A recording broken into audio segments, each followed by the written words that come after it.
Good morning friends. आज हम लोग पढ़ेंगे absolute value of a rational number. तो मान लीजिए कि a बाई बी एक रेशनल नंबर है, तो उसका एब्सोल्यूट वैल्यू क्या होगा। तो उसका एब्सोल्यूट वैल्यू को डिनोट करने के लिए उस रेशनल नंबर को दो वर्टिकल बार के बीच में लिख देते हैं। तो यहाँ पे दो वर्टिकल बार है, यहाँ पे आप देख सकते हैं दो वर्टिकल बार है, उसके बीच में a बाई बी है। तो इसको हम क्या पढ़ेंगे, absolute value of rational number a by B. ठीक है, जिसमें आपका rational number a by B आपका पॉजिटिव भी हो सकता है या निगेटिव भी हो सकता है, लेकिन absolute value of a by B क्या होगा, हमेशा पॉजिटिव ही रहेगा। तो मेरे ख्याल से समझ में आ गया। कोई भी rational number a by B अगर हो तो उसका एब्सोल्यूट वैल्यू क्या होगा, दो वर्टिकल बार के बीच में a बाई बी होगा, जो कि हमेशा क्या होगा, पॉजिटिव होगा।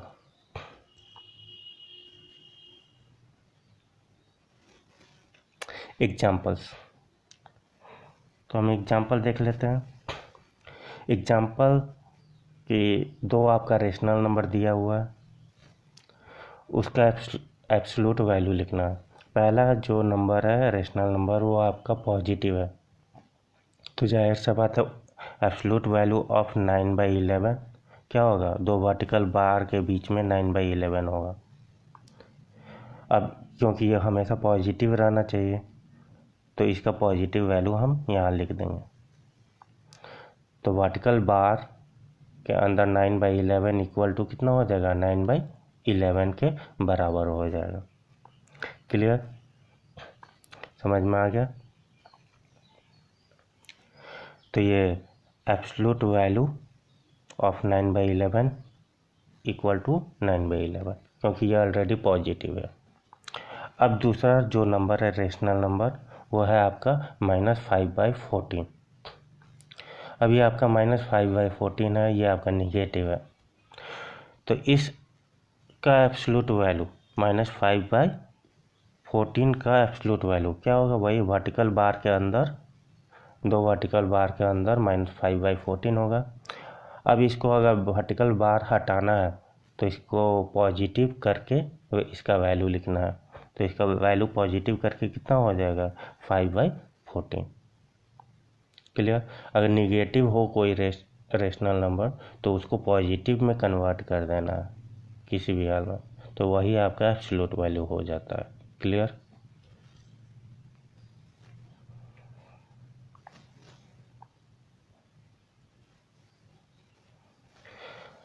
आप देखेंगे कि नेक्स्ट एग्जांपल में कि आपका रेशनल नंबर पता लगाना है जिसका एब्सोल्यूट वैल्यू 5/4 हो।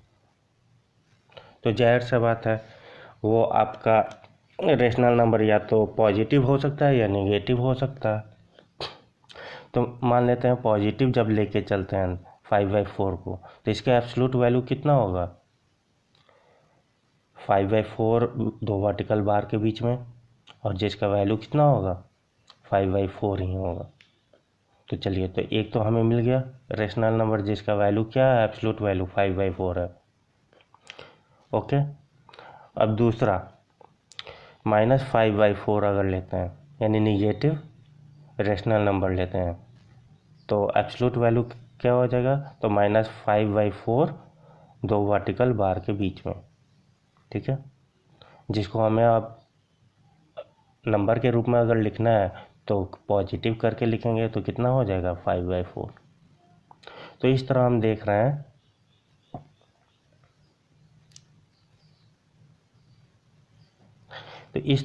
रहे हैं कि दो आपका ये रेशनल नंबर और एक ये रेशनल नंबर 5/4 और -5/4, जिसका एब्सोल्यूट वैल्यू क्या है, आपका 5/4 है और 5/4 है। तो यही आपका दो रेशनल नंबर हो जाएंगे जिसका एब्सोल्यूट वैल्यू क्या है, 5/4। यानी इसी का ये एब्सोल्यूट वैल्यू का ही एक निगेटिव ले लेंगे और एक पॉजिटिव फॉर्म ले लेंगे। Negative form and positive form अगर ले लेते हैं तो वही आपका रेशनल नंबर होगा जिसका एब्सोल्यूट वैल्यू आपका 5/4 होगा। क्लियर। चलिए नेक्स्ट।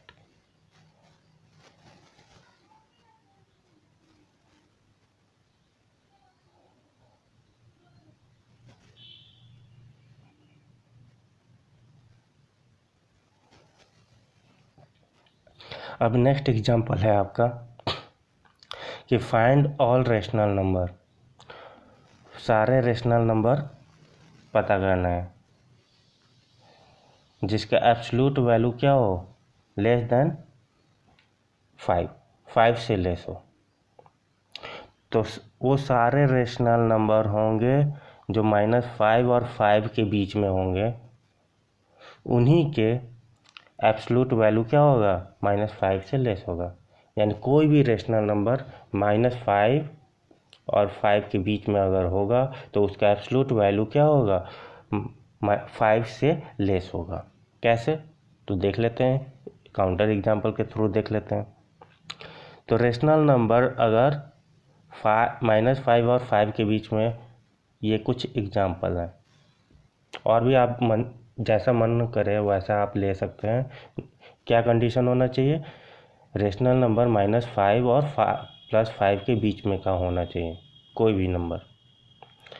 ओके, तो कोई भी रेशनल नंबर -5 और 5 के बीच में, जैसा हमने कुछ एग्जांपल दिए हैं। अब इसका एब्सोल्यूट वैल्यू हम लिखेंगे। तो एब्सोल्यूट वैल्यू लिखने का मतलब क्या है, इन सबको पॉजिटिव कर देना। पॉजिटिव है तो पॉजिटिव ही रहने देना है, अन्यथा जो निगेटिव है तो उनको पॉजिटिव कर देना है। तो इन सब का एब्सोल्यूट वैल्यू कितना हो जाएगा, इतना हो जाएगा। अब देखिए ये सारे के सारे क्या है, 5 से लेस हैं। क्लियर, तो इस तरह ये आंसर हो गया। तो आंसर को समझिए, एक बार फिर से इसको गौर से देखिए। चलिए नेक्स्ट एग्जांपल। इस एग्जांपल में कह रहा है कि आपको सारे रेशनल नंबर पता करने हैं जिसका एब्सोल्यूट वैल्यू 7 से बड़ा हो। सारे रेशनल नंबर पता करना है जिसका एब्सोल्यूट वैल्यू 7 से ज़्यादा हो।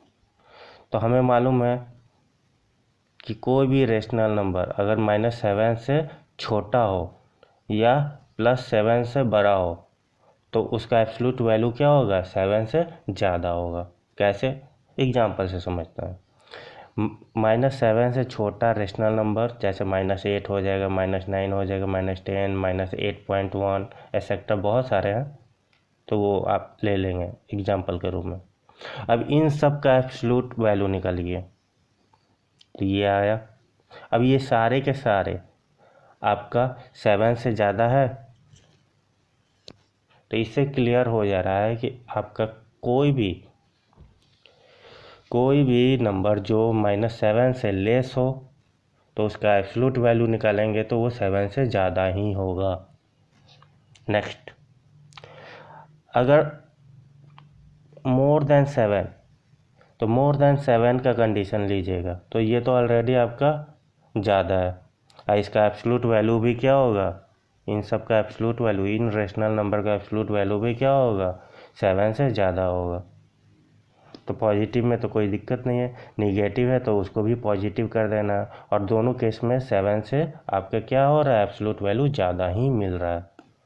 तो इसलिए आंसर क्या होगा, एनी रेशनल नंबर जो कि -7 से छोटा हो और +7 से ज़्यादा हो, तब वो क्या होगा, उसका एब्सोल्यूट वैल्यू 7 से ज़्यादा होगा। ठीक है, ओके, थैंक यू। मेरे ख्याल से एब्सोल्यूट वैल्यू आपको रेशनल नंबर का समझ में आ गया होगा। ओके।